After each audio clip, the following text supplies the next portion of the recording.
What if I told you that Donald Trump, yes, that Donald Trump, has just sent the Labour Party a wake-up call they can't afford to ignore?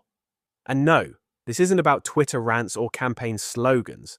This is about something far more serious. Something that could redefine Britain's security on the global stage. With Trump and his team shifting America's military focus towards China, Britain and our European allies are now under immense pressure to step up against the Russian threat much closer to home. But here's the problem.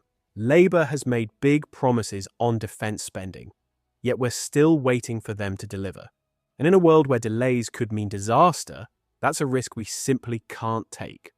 Last year I warned about the urgent need to increase the UK's defence budget, and that urgency has only escalated. The target was 2.5% of GDP. Labour agreed, but have they acted? Not yet. And while Britain hesitates, other countries are already racing ahead, strengthening their forces and preparing for an increasingly unstable world. Here's the reality. Without firm commitments and proper funding, our military can't order the weapons and equipment they need at the scale and speed required. And let's not forget, defense isn't just about hardware, it's about deterrence. If we fall behind now, we risk inviting even greater threats in the future.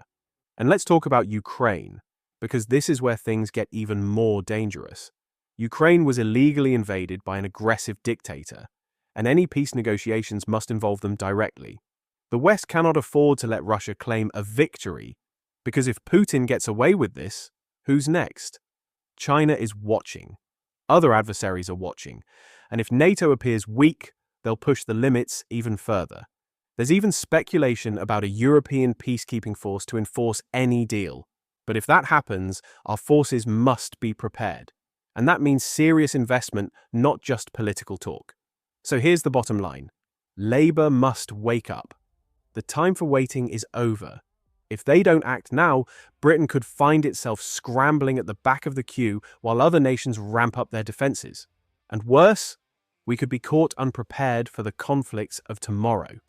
Meanwhile, billions are being spent on renting back military bases instead of securing our long-term future. That's not strategy. It's a desperate patchwork fix. Britain has led before, and we can lead again.